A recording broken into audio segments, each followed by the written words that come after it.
하나님의 말씀 신약성경 데살로니가전서 4장 13절에서 14절 말씀 함께 봉독합니다. 형제들아, 자는 자들에 관하여는 너희가 알지 못함을 우리가 원하지 아니하노니 이는 소망 없는 다른 이와 같이 슬퍼하지 않게 하려 함이라. 우리가 예수께서 죽으셨다가 다시 살아나심을 믿을진대 이와 같이 예수 안에서 자는 자들도 하나님이 그와 함께 데리러 오시리라. 아멘.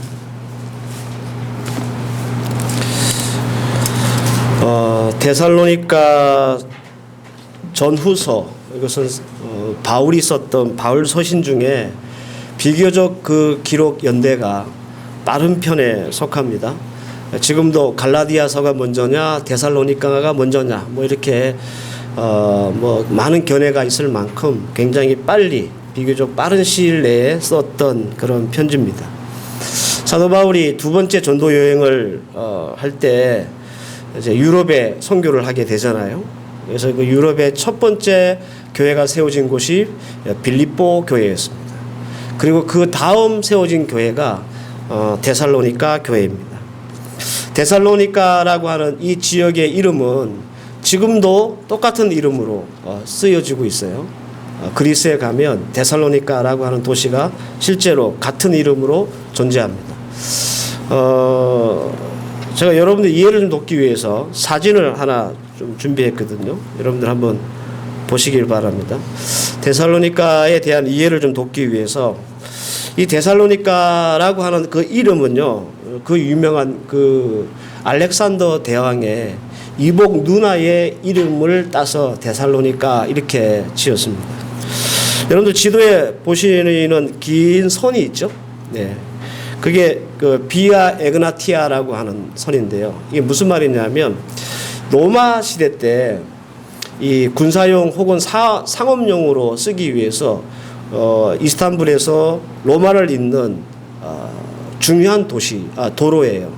그걸 이제 비아 에그나티아라고 불러요. 이게 빨간 선이 그 선입니다. 그런데 이 데살로니가는 바로 이 비아 에그나티아가 지나가는 중간에 있습니다. 원으로 표시된 부분이 바로 이 데살로니가입니다. 당시에 인구가 한 20만 명 정도였다고 그러고요. 그리고 굉장히 많은 유대인들이 이 데살로니가에 살았다고 합니다. 2차 대전 때 이 데살로니가가 유명해진 이유가 하나 있는데, 여기에서 6만 명의 유대인들이 학살을 당했던 곳으로도 유명합니다. 그러니까 2차 대전 때 6만 명의 유대인들이 학살될 정도로 유대인이 많았다면, 그 이전에 지금 이 데살로니가의 어떤 시대적 배경이 되는 그 시대에는 얼마나 많았겠는가, 이렇게 우리가 추론해 볼 수 있는 그런 부분이죠. 여하튼간 사도행전 17장 2절 이하의 말씀을 보면 바울이 데살로니가에서 3번의 안식일을 보내면서 회당에서 말씀을 전했다, 이렇게 나옵니다. 이 짧은 시간이었지만 다행히 선교적인 결실이 있었습니다. 그래서 적지 않은 헬라인과 귀부인들이 예수를 믿었다고 사도행전에 기록되어 있습니다.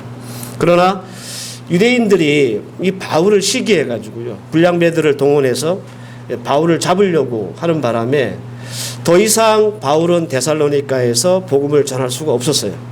그래서 베레아라고 하는 곳으로 내려와서 거기서 열심히 또 복음을 전하고 있었는데, 데살로니가에서 유대인들이 또 찾아와서 거기에서도 회방을 하는 거예요.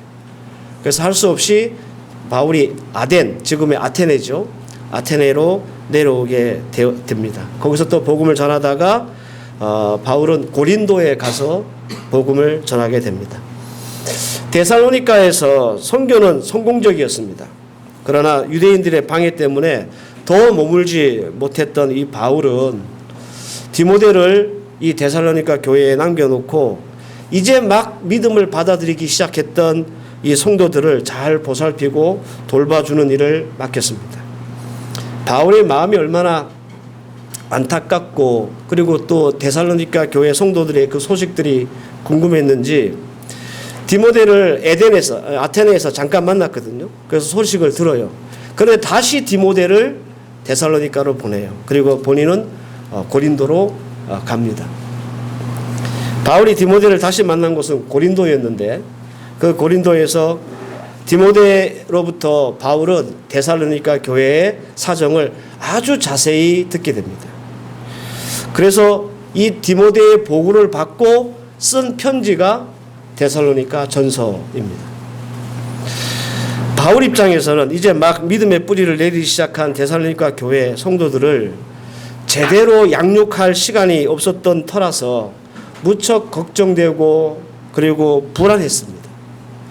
혹시 그 믿음이 핍박과 환난 때문에 이제 막 믿음을 받아들이게 했던 초신자들인데 믿음이 없어지면 어떡할까 이런 걱정이 참 많았는데 디모데가 와가지고 이 데살로니가 교회 성도들에 대한 교회에 대한 소식을 전하는데 의외에 아주 좋은 소식들이 많은 거예요.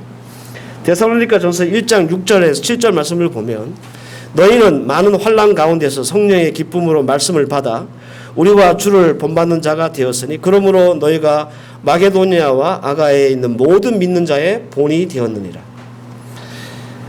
데살로니가 교회를 생각하면 바울이 늘 안타깝고 걱정되고 미안하고 하는 그런 마음이 가득 찼는데 오히려 보고를 들어보니까 이 환난 가운데서도 성도들이 참 하나님 말씀을 온전히 잘 받아서 믿음 잘 지키고 있다는 소식을 듣게 된 거예요. 그게 바울이 굉장히 마음이 기뻤던 거죠. 바울이 이 교회의 성도들이 얼마나 고맙고 동시에 또 오래 함께 있어주지 못한 것 때문에 마음이 미안했는지는 데살로니가 전서를 읽어보면 곳곳에 나옵니다. 데살로니가 전서 2장 17절 말씀을 보면 형제들아 우리가 잠시 너희를 떠난 것은 얼굴이요 마음이 아니나니 너희 얼굴 보기를 열정적으로 더욱 심쓰노라. 우리가 떠난 것은 얼굴만 잠깐 떠날 뿐이지 마음이 떠난 건 아니다. 이렇게 사도 바울이 그들에게 사도 바울의 마음을 이렇게 커밍아웃 하는 거예요. 3장 3절 말씀에 5절 말씀에 보면 이러므로 나도 참지 못하여 너희 믿음을 알기 위하여 그를 보냈노라. 디모데를 보내는 이유를 설명하는 거예요. 내가 도저히 궁금해서 참지 못해서 너희들이 어떻게 지냈는지 내가 너무 궁금해서 디모데를 보낸다라고 하는 말이에요. 3장 8절에서 9절 말씀에 이르면 이런 말씀이 있습니다. 그러므로 너희가 주 안에서 굳게 선즉 우리가 이제는 살리라. 우리가 우리 하나님 앞에서 너희로 말미암아 모든 기쁨으로 기뻐하니 너희를 위하여 능히 어떠한 감사로 하나님께 보답할까 이런 말씀이 있습니다. 사도 바울이 이렇게 얘기해요. 너희가 주 안에서 굳게 섬으로 이제 우리가 살 것 같다. 그동안은 거의 죽을 것 같았다는 거죠. 걱정이 돼서 어떡하지? 내가 3주밖에 말씀을 못 전하고 왔는데 그 두고 온 성도들이 그 환난 때문에 유대인들의 방해 때문에 믿음에서 떠나고 그러면 어떡하지? 그 마음이 거의 죽을 지경이었는데 오히려 믿음을 잘 붙잡고 서 있다는 소식을 들으니 내가 이제 살 것 같다. 그러면서 그 모두 믿음으로 온전히 서 있는 너희들을 보면서 내가 하나님 앞에 어떻게 감사를 해야 될지 내가 지금 모르겠다라고 하는 심정을 사도 바울이 밝히는 거예요. 바울은 풀뿌리 같은 믿음이었지만 온전히 말씀을 받고 환난과 회방 가운데서도 굳건한 믿음을 지키는 이 데살로니가 교회와 그 성도들이 너무 고맙고 그리고 동시에 미안했던 거예요. 그런 거 있죠. 이렇게 제대로 이렇게 지원도 못 해주는데 우리 애들이 공부를 잘하고 막 그러면 부모로서 아유 내가 제대로 도와주지도 못했는데 애들이 이렇게 잘하네 하는 그런 미안한 마음이 있잖아요. 그죠? 그런 마음이 바로 바울의 마음이었어요. 디모데가 전한 이 고린도 교회의 소식은 이렇게 좋은 소식만 또 있었던 것은 아닙니다. 바울이 급히 떠난 이 데살로니가 교회에는 크게 두 가지 문제가 또 있었습니다. 그리고 이 문제는 바울이 데살로니가 교회에 편지를 써야 되겠다 마음먹게 한 이유이기도 합니다. 그 짧은 시간 귀한 믿음을 갖게 되었던 데살로니가 교회에 과연 어떤 문제가 있었을까? 저는 여러분들과 이 교회에 있었던 문제에 관한 말씀을 한 주간씩 말씀으로 선포하려고 합니다. 오늘은 그 첫 번째 말씀. 이 데살로니가 교회가 이렇게 참 칭찬받을 만한 굳센 믿음으로 믿음 생활을 잘 하고 있었지만 그럼에도 불구하고 이 교회 안에서 있었던 첫 번째 문제가 뭔가? 그것은 죽은 자의 부활에 대한 오해입니다. 오늘 13절 형제들아 자는 자들에 관하여는 너희가 알지 못함을 우리가 원하지 아니하노니 이는 소망 없는 다른 이들과 같이 슬퍼하지 않게 하려 함이라라는 말씀으로 이 말씀을 시작하는데, 자는 자들에 관하여라는 말은 죽은 자들에 관하여라고 하는 말입니다. 제가 주일날 설교할 때 나름대로 이렇게 계획을 가지고 설교를 하거든요. 구약과 신약을 넘나들면서, 그리고 차례대로 설교를 이렇게 쭉 하고 있습니다. 왜냐하면 제가 여러분들하고 성경 공부를 할 시간이 없어가지고, 그래서 이 시간을 더불어서 여러분들이 성경을 개인적으로 읽으실 때 많은 도움을 좀 받았으면 좋겠다라고 하는 의미로 많은 이 성경을 처음에 시작할 때 이 성경이 왜 쓰여졌는지, 어떤 배경을 가지고 있는지를 설명을 해드리는 거예요. 여러분들, 하나님의 말씀도요, 가는 길이 있어요. 하늘의 비행기도 가는 길이 있듯이. 그래서 이 말씀에 대한 충분한 배경과 목적과 또 이 기록된 그 포인트를 여러분들이 붙잡고 계셔야 여러분들이 말씀을 듣거나 읽으실 때 굉장히 유익합니다. 그런 측면에서 여러분들 말씀을 드리는 것이니까 잘 들으시기를 바라요.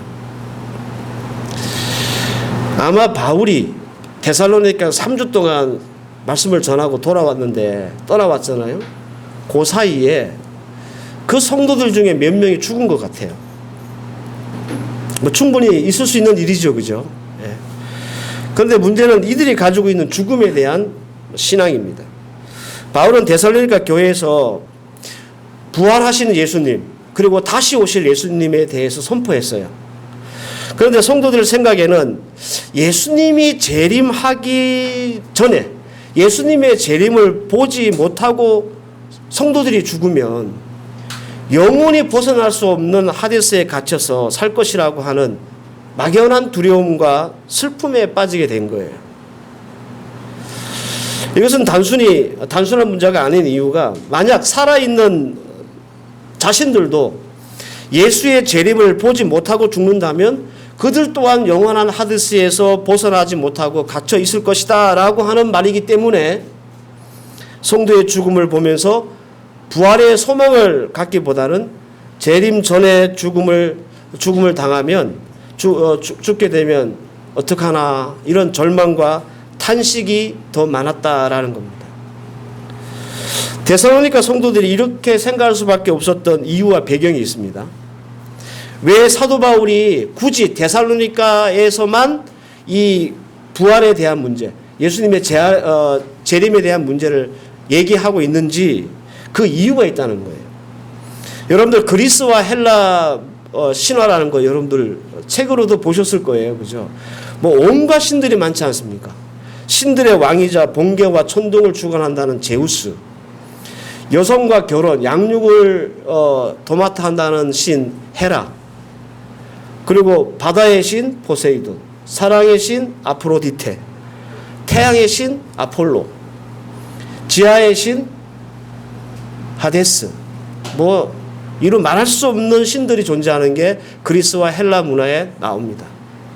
특별히 여러분들 지하의 신, 황천의 신이라고 하는 하데스라고 하는 이름은요, 신의 이름이기도 하고 사람의 죽음을 의미하기도 하는 단어로 동시에 쓰여져요. 그런데 데살로니가 교회 성도들이 대부분 어떤 사람이냐면 헬라 사람들이에요. 이 많은 신들을 믿었던 사람이었다는 거죠. 그래서 이 사람들이 어떤 믿음을 갖게 되냐면, 사람이 죽으면 하데스, 지하에 가게 되는 거예요. 그 지하에 가서 못 나와요, 더 이상. 한번 죽으면. 그런데 이들이 사도 바울에게 복음을 들었잖아요. 재림하실 예수님에 대한 말씀을 드렸잖아요. 그런데 이들이 생각한 거죠. 예수님이 재림하기 전에 우리가 죽어버리면 그들이 원래 가지고 있었던 하데스에 대한 믿음을 따라서 그러면 우리 영원히 지하에서 벗어나지 못하는 거 아니냐, 이런 믿음이 있었다는 거예요. 그래서 성도들이 예수의 재림을 보지 못하고 죽은 성도를 보면서 이들이 슬퍼한 거죠. 이들은 이제 영원히 지하 세계에서 벗어나지 못하겠구나. 이런 믿음을 가지고 있는 성도들이 예수님의 재림을 보지 못하고 죽은 성도들을 보면서 얼마나 낭망하고 그리고 절망하겠습니까? 동시에 자기들도 곧 죽을 텐데 만약에 자기가 죽기 전에 예수님의 재림을 보지 못하면 자신들도 하데스라고 하는 곳에 지하에 들어가서 영원히 못 나올 거 아닌가. 어떻게 보면 여러분들과 별거 우리 입장에서는 별거 아닌 것처럼 보이지만 헬라와 그리스의 신화에 젖어 있었던 이 당시의 데살로니가 교회 성도들의 입장에서는 굉장한 심각한 문제였던 거예요. 그리고 부활의 신앙이 없다라고 하는 것을 우리가 감안해 보면 사도 바울의 입장에서 이건 꼭 바로잡아야 할 아주 중요한 문제가 됐던 거죠. 그래서 여러분들 이제 아셔야 돼요. 왜 유독 데살로니가에서 죽은 자의 부활, 즉 첫 번째 부활에 대한 말씀이 기록되어 있는지 여러분들 그 배경을 이제 이해하셔야 합니다. 아, 이런 배경 때문에 사도 바울이 굳이 이 데살로니가 교회 성도들에게 이 말씀을 쓸 수밖에 없었구나. 이렇게 이해하셔야 합니다.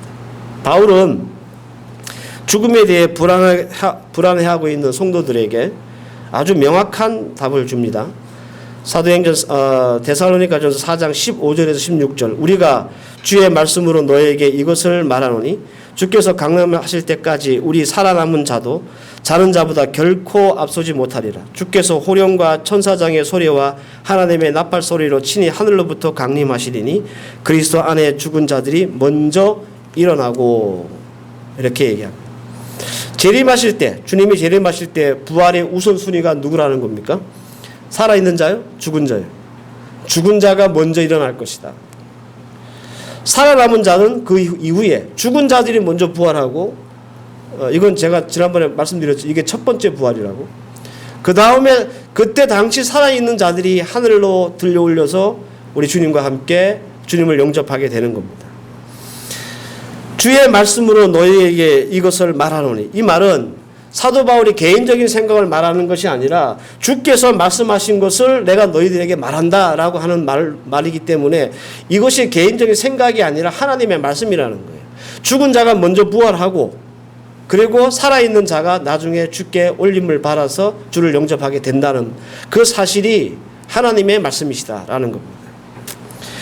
주의 재림 전에 죽은 자를 영원한 하데스에서 벗어날 수 없을 것이라고 믿었던 데살로니가 교회 성도들이 이 말을 듣고 얼마나 기뻤겠습니까? 아, 죽은 자가 먼저 부활한다고? 그죠? 그러면 이 말을 들었던 이 사도 바울의 이 편지를 받고 죽은 자가 먼저 부활할 것이니까 하데스에 영원히 갇혀 있는 그런 일 없다. 예수님이 다시 재림하실 때는 재림을 보지 못하고 죽은 성도라 할지라도 살아있는 자보다 먼저 부활한다 라고 하는 이 말은 지금 데살로니가 교회 성도들에게 큰 복음이었어요. 더 이상 죽음이 두렵거나 슬퍼할 만한 일이 아닌 거죠. 혹은 신앙 때문에 자기의 믿음 때문에 환난을 받고 어려움에 처하고 고난을 받아도 심지어는 죽음이라는 것을 이렇게 당해도 이제는 뭐가 생긴 거예요? 이들에게 부활의 믿음이 생긴 거예요. 아, 내가 예수의 재림을 보지 못하고 죽는다 할지라도 나는 주님이 재림하실 때 가장 먼저 부활할 자구나 라고 하는 담대한 믿음을 얻게 됐다라는 겁니다.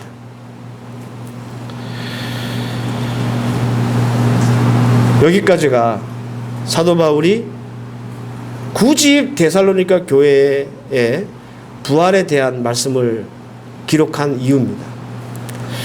그런데 우리가 한 가지 더 알아야 될 사실은 바울이 데살로니가 교회에 설명하고자 하는 이 포인트는 부활에 대한 신학적 접근이 아니라는 겁니다. 무슨 말이냐면 죽은 자들만을 위한 죽음과 부활의 신학적인 해석과 이해를 위해서 이 편지를 쓴 게 아니라 데살로니가 교회 성도 전체의 삶을 도전하기 위해서 데살로니가 전서가 쓰여졌다. 그런 말입니다. 데살로니가 전서 5장 10절 말씀에 보면 예수께서 우리를 위하여 죽으사 우리로 하여금 깨어있든지 자든지 자기와 함께 살게 하려 하셨느니라. 이게 핵심이에요. 죽은 자들이 먼저 부활할 것인가 걱정하지 마라. 이게 핵심이 아니라 사도 바울이 정말 말하고 싶은 게 뭐냐 하면 우리가 깨어있든지 자든지, 이게 무슨 말이에요? 죽든지 살든지. 핵심은 하나님께서 우리가 주와 함께 살게 하는 것이 핵심이다. 그 얘기를 하시는 거예요. 사도 바울이 부활에 대해서 설명하고자 신학적으로 풀어주고자 이 말씀을 쓴 게 아니라 우리가 살든지 죽든지 하나님과 함께 동행하며 살게 하기 위해서 사도 바울은 이 편지를 쓰게 되었다라는 겁니다. 포인트는 뭘까요? 주와 함께라는 겁니다. 주와 함께. 살아있고 죽었고 이게 중요한 게 아니고요. 살아있든 죽었든 우리가 주와 함께 사는 것이 더 중요하다. 그런 말입니다.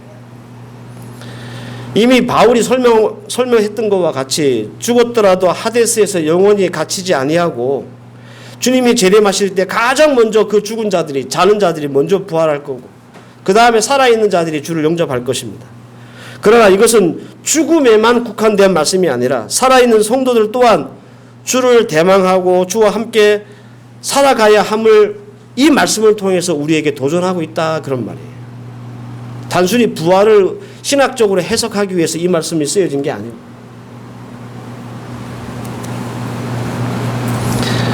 마라나타라고 하는 말이 있습니다. 이게 초대교회 성도들이 거의 입버릇처럼 하고 다녔던 말이에요. 마라나타. 그 뜻이 뭐냐 하면 오 주여 오시옵소서라고 하는 뜻이에요. 마라 띄우고 나타 이렇게 하면요. 우리 주님 오셨습니다라는 뜻이 되고 마라나타 이렇게 하면 주여 오시옵소서 이런 뜻이 돼요. 띄어쓰기를 어떻게 하냐에 따라서 의미가 달라진다 그런 말입니다. 근데 여러분들 생각해 보십시오. 왜 초대교회 성도들이 마라나타를 입버릇처럼 말하면서 살았을까? 그들의 삶이 늘 주님과 함께 하는 삶이었기 때문이 아닐까요? 마태복음 16장 24절 말씀을 보면 누구든지 나를 따라오려거든 자기를 부인하고 자기 십자가를 지고 나를 따를 것이다 이렇게 말씀하신 적이 있습니다. 예수님이. 누구든지 주와 함께하고 주를 따르려면 어떻게 해야 돼요? 자기를 부인하고 자기 십자가를 지고 우리는 예수를 따라야 합니다. 이게 예수 믿는 성도들의 삶입니다. 근데 이게 쉽습니까? 우리가 예수님을 따라가는 그 길이 내 자신을 부인하고 내가 십자가를 짊어지고 가야 되는 삶이기 때문에 늘 힘들고 피곤하고 어렵고 때로는 손해보고 억울하게 되어 있습니다. 그러니까 여러분들 그런 주님과 함께하고 주님을 따라가려고 하는 삶을 사는 성도들이 피곤하잖아요. 그래서 하루라도 빨리 우리 주님 오셨으면 좋겠다라고 하는 거예요. 마라나타. 내가 주님과 함께하고 주님을 따라가려는 삶이 너무 힘드니까 우리 주님 빨리 오셔서 이 힘든 거, 이 어려운 거, 이 고난 없었으면 좋겠다라고 하는 의미로 초대교회 성도들이 만나면 마라나타 이렇게 인사했단 말이에요.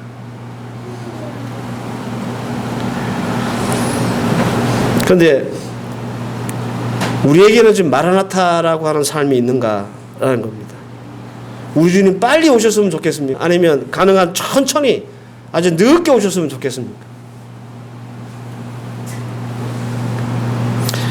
오늘 내 삶이 우리 주님과 동행함이 없이 주님과 함께하지 않고 주님을 따르지 않는 삶이라면 그래서 오히려 세상과 함께하고 세상을 누리고 즐기고 하는 삶이라면 우리에겐 마라나타 없습니다. 필요 없습니다. 왜 주님 빨리 오세요? 이게 세상이 얼마나 즐겁고 좋은데. 그러나 반대로 우리의 삶이 주님과 동행하고 주님을 따르려고 하고 나를 부인하고 내 십자가를 지고 그렇게 사는 삶이라면 우리 또한 초대교회 성도들이 외쳤던 대로 마라나타 할 수 있다는 말이에요. 아, 주님 빨리 오십시오. 내가 주님 말씀 붙잡고 살기가 너무 힘듭니다. 주님 오셨으면 좋겠습니다. 얼마나 그 마라나타가 간절하겠냐고요. 그 여러분들은 어느 쪽입니까? 우리 주님 천천히 오셨으면 좋겠습니까? 내가 돈도 벌 만큼 벌고 우리 자식들 또 뭐 살 만큼 살고 내가 또 세상에서 누릴 만큼 누리고 여한이 없을 때 우리 주님 오셨으면 좋겠습니까?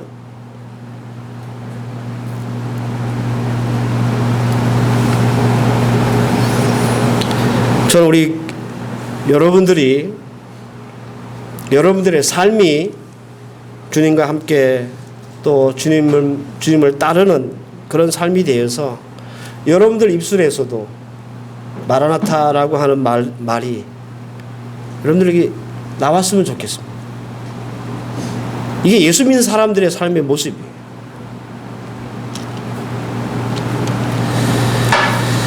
(7월부터) 계속 선교팀이 있어가지고 제가 7월 내내 바쁜데요. 지난주에 뭐 여러분도 아시다시피 중국 한인교회에서 올롱가포 교회에 4박 5일 사역을 하고 지금 뚜게가루에 올라가 있습니다.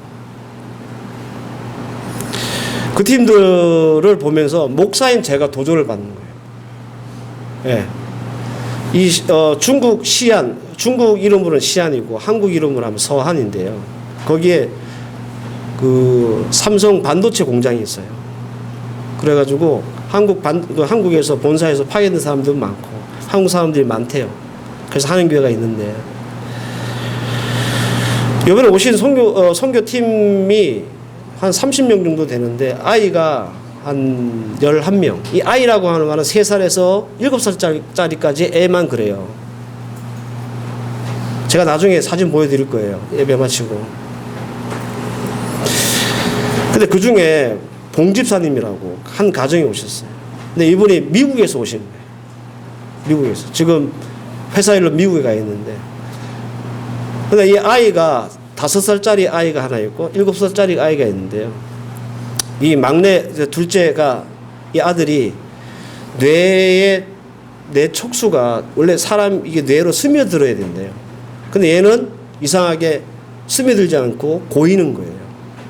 이게 고이면 이 뇌가 터지기도 하고 큰일 난다요. 그래서 뭐 발작도 일어나고 간질 증상도 보이고 그래서 병원에 갔더니 증상이 그런 거예요. 수술을 했겠죠.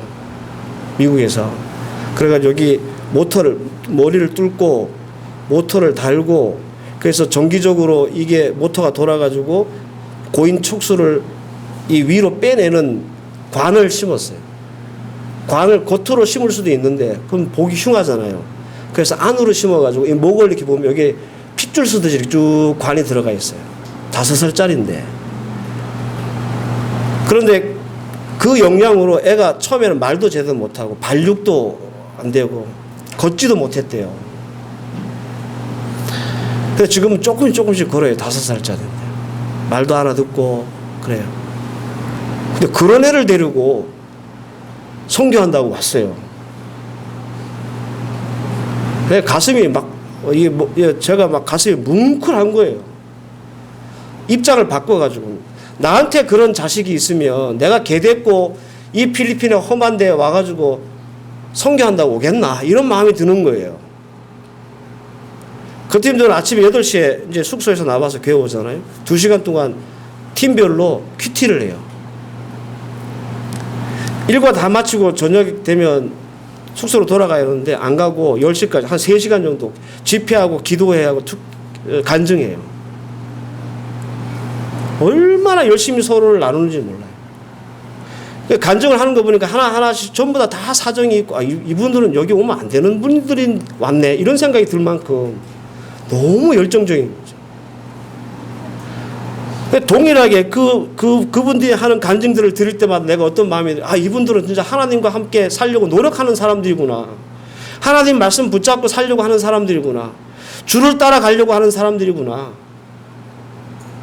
자기를 부인하고 자기 십자가를 지면서까지도 그 어려운 불편함을 겪으면서 다 감수하고 필리핀에 와가지고 5살짜리가 삽질하고요. 찜통 들고 다니고 여러분들 그거 한번 보셨어야 돼요. 솔직히 여러분들 한번 대답해 보십시오. 여러분들 저와 함께 20년 동안 여기서 신앙생활 하시면서 단 한 번이라도 큐티해 보신 적 있어요? 나눠보신 적 있어요? 간증해 보신 적 있어요? 이게 왜 안 되냐면 주님과 함께 하는 삶이 없으니까 간증이 없는 거예요. 내가 주님 말씀 따라가려고 애쓰고 내 자신을 부인하고 십자가를 내가 짊어지려고 하지 않으면 우리에겐 간증거리가 없어요. 내가 원하는 거 다 살고 내가 원하는 대로 다 하면 간증이 뭐 필요가 있습니까? 내가 미운 사람 미워했다. 그럼 그게 무슨 간증이에요? 내가 저 사람 미운데 하나님 말씀 붙잡고 내 저 사람 사랑해 보려고 애쓰고 있다. 이게 간증이지.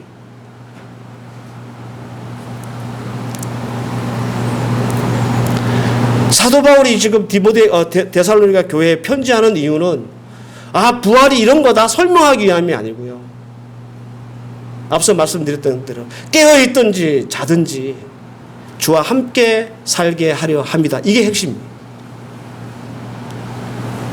사랑하는 성도 여러분, 필리핀 한인교회와 헤브론 교회 성도 여러분, 우리는 주와 함께 살고 있습니까? 주를 따라가려고 합니까?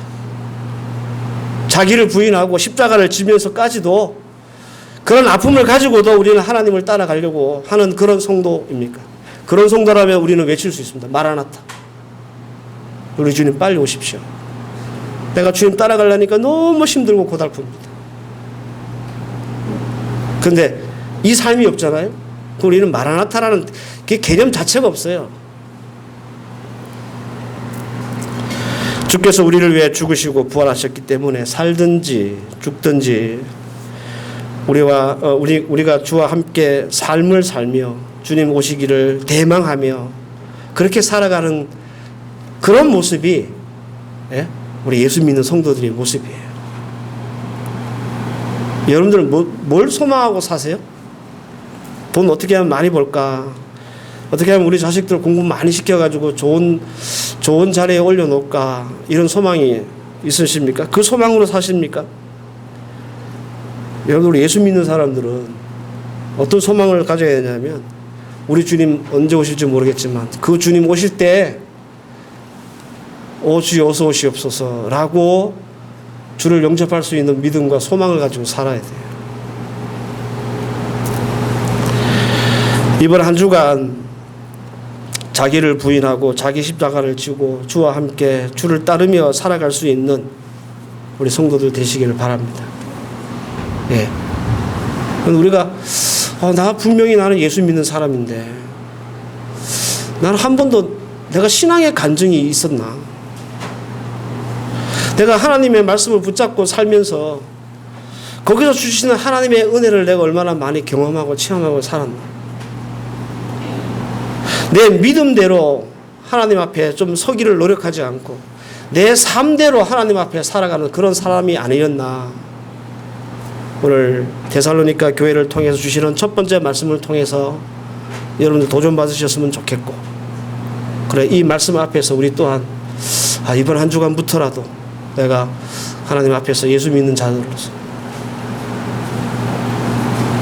이렇게 좀 열심히 살아봐야 되겠다라고 하는 그런 다짐들을 할 수 있는 저와 여러분들 되시기를 주의 이름으로 축원합니다. 기도하십시다. 하나님, 데살로니가 전서 사도 바울이 이 편지를 썼던 궁극의 목표는 깨어있든지 자든지 우리가 주와 함께 살기를 원합니다 라고 하는 이 한마디에 다 들어있습니다. 하나님, 살든지 죽든지 우리 예수 함께 주와 함께 하나님 따라갈 수 있는 자 되게 하시고, 말씀 그 은혜의 한 자락이라도 붙잡고 제발 우리 성도들 몸부림치며 하나님의 말씀 이루고 주의 은혜를 이루어 나갈 수 있는 그런 주의 백성들 되게 해 주시옵소서. 오늘도 사랑하는 주의 종들을 말씀 들었사오니 이번 한 주간도 말씀 가운데 승리하며 이 말씀을 이루어 나가서 우리에게도 하나님 앞에 큰 간증거리가 하나씩 늘어날 수 있도록 주여 도와 주시옵소서. 예수님의 이름으로 기도하옵나이다. 아멘.